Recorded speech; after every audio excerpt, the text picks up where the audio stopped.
राहुल, आज चाय ना सच में बहुत अच्छी बनी थी। तुम एक काम करो, ये लो 5,000 रुपए। पर मैडम, आप मुझे इतने सारे पैसे क्यों दे रहे हो? बस ऐसे ही राहुल, मेरी खुशी से ये लो। ठीक है मैडम, आपका बहुत बहुत धन्यवाद। अच्छा राहुल भैया, ये लो चाय का कप। और हाँ, आज की चाय बहुत अच्छी बनी थी। धन्यवाद मैडम। अच्छा ये लो 1,000 रुपए। लेकिन मैडम, आप मुझे 1,000 रुपये क्यों दे रहे हो? अरे बस ऐसे ही, आज ना मेरी छोटी बहन का बर्थडे है, तो ऑफिस में जो भी गार्ड है या फिर पियोन वगैरह है, उन सबको ना मैं 1,000 रुपए दे रही हूँ। वो क्या है, मैं मिठाई लाना भूल गई, तो आप ये पैसे रख लो। आपका बहुत बहुत धन्यवाद। और मेरी तरफ से ना आपकी बहन को जन्मदिन की शुभकामनाएं देना। ठीक है भैया।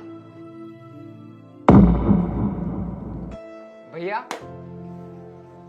भैया, ये लो आपके 1,000 रुपए। आज चाय बहुत अच्छी बनी थी। आप भी मुझे 1,000 रुपये दे रहे हो, पर क्यों? अरे भैया रखो आप तो, मैं तो ऐसे दे रहा हूँ आपको दिल से। ठीक है भैया, आपका बहुत बहुत धन्यवाद। भैया ये लो 1,000 रुपए। मुझे तो समझ में नहीं आ रहा, आज ऑफिस के जो भी स्टाफ है मुझे 1,000 रुपये दे रहे हैं। आखिर ऐसा क्या हो गया? वो भैया क्या है ना, मेरा प्रमोशन हो गया, तो इस खुशी में मैं आपको ये दे रहा हूँ। ठीक है सर, आपका बहुत बहुत धन्यवाद। मुझे तो एक बात समझ में नहीं आ रही। पहले नेहा मैडम, उन्होंने मुझे 5,000 रुपये दे दिए। फिर उसके बाद आलिया मैडम, उन्होंने भी मुझे 1,000 रुपये दे दिए। फिर चित्रांश सर, उन्होंने भी मुझे 1,000 रुपये दे दिए। उसके बाद मयंक सर, उन्होंने भी मुझे 1,000 रुपये दे दिए। मुझे तो एक बात समझ में नहीं आ रही, आज ऑफिस के सारे स्टाफ मुझे पैसे क्यों दे रहे हैं? मुझे लगता है कुछ ना कुछ बात जरूर है। मैं ना मैडम से जाके बात करता हूँ, आखिर बात क्या है, सब लोग मुझे पैसे क्यों दे रहे हैं? मैडम जी, मुझे ना एक बात समझ में नहीं आ रही। कौन सी बात राहुल? मैडम यही बात, पहले जब मैं आपके चाय का कप लेने के लिए आया था तो आपने मुझे 5,000 रुपये दे दिए। उसके बाद ऑफिस का जितना भी स्टाफ है सब मुझे 1,000 रुपये दे रहा है और ऐसे बोल रहा है कि मैंने चाय अच्छी बनाई है। अरे मैं तो इतने सालों से यहाँ चाय बना रहा हूँ, आज से पहले तो किसी ने मुझे पैसे नहीं दिए, पर आज मैंने चाय में ऐसा क्या मिला दिया जो सब मुझे 1,000 रुपये दे रहे हैं? राहुल, आज तुमने चाय ना सच में अच्छी बनाई थी, और हो सकता है ना आज सभी लोगों की सैलरी आई है, इसी वजह से सब लोगों ने तुम्हें पैसे दे दिए हो। देखो, बाकी लोगों का तो मुझे पता नहीं कि उन्होंने तुम्हें पैसे क्यों दिए, लेकिन आज ना मेरे हस्बैंड का बर्थडे है, तो बस मैंने ना उसी खुशी में तुम्हें पैसे दिए।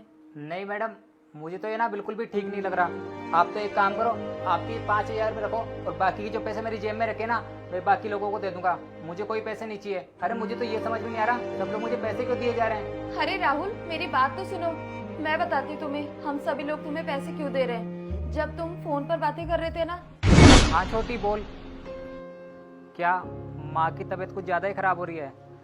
मुझे तो समझ में नहीं आ रहा, अब मैं इतने पैसों का इंतजाम कहाँ से करूँगा? यहाँ से तो बोल नहीं सकता, क्योंकि यहाँ से तो मैंने पहले ही एडवांस ले रखे हैं। फिर भी तू ना बिल्कुल भी चिंता मत कर, मैं कहीं से करता हूँ। अच्छा 20,000 रुपये चाहिए?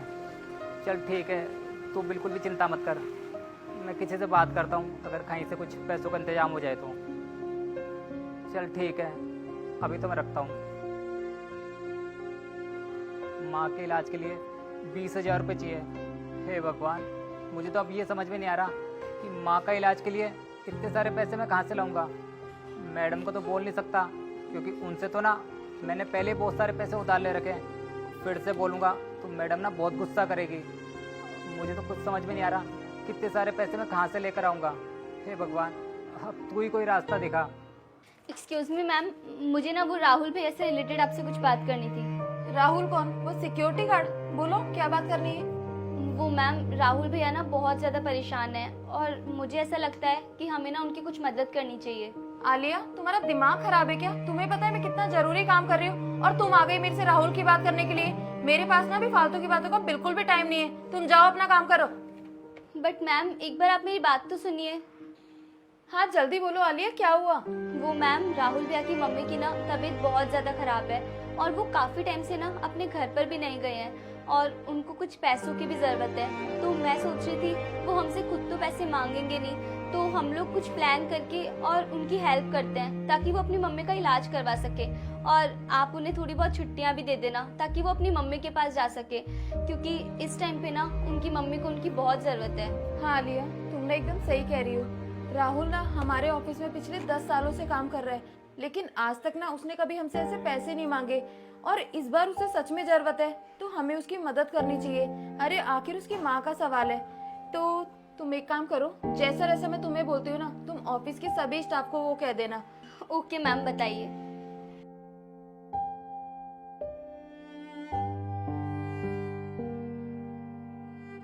Okay ma'am, done.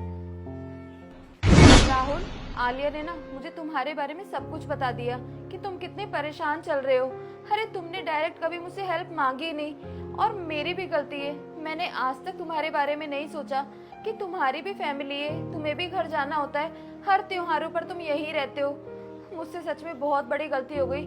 तुम एक काम करो, आज शाम की ट्रेन पकड़ो और अपने गाँव निकल जाओ और अपनी माँ का इलाज अच्छे से कराओ। पैसों की अगर और जरूरत पड़े तो मुझे बता देना, मैं तुम्हें सेंड कर दूंगी। अरे मैडम, पहली बात तो आप मुझसे माफ़ी मत मांगो। आप इस कंपनी की बॉस हो और मैं इस कंपनी का एक मामूली सा सिक्योरिटी गार्ड। अगर आप मुझसे माफ़ी मांगोगे तो मुझे बिल्कुल भी अच्छा नहीं लगेगा। और मैडम, रही बात पैसों की, तो मैंने आपसे पहले ही इतने सारे पैसे एडवांस ले रखे हैं। बस इसी वजह से मैंने आपको नहीं बोला कि आप मुझे खामा कुछ उल्टा सीधा बोलोगे। और मैडम, रही बात पैसों की, तो मैंने तो पहले ही आपसे इतने सारे पैसे एडवांस ले रखे हैं। बस इसी वजह से मैंने नहीं बोला आपको पैसों के लिए। कोई बात नहीं राहुल, लेकिन गलती ना मेरी थी। मैंने कभी तुम लोगों की मजबूरी सुनी ही नहीं। अब तुम ज्यादा देर मत करो और तुरंत अपना बैग पैक करो और गांव निकल जाओ, ठीक है? ठीक है मैडम, आपका बहुत बहुत धन्यवाद।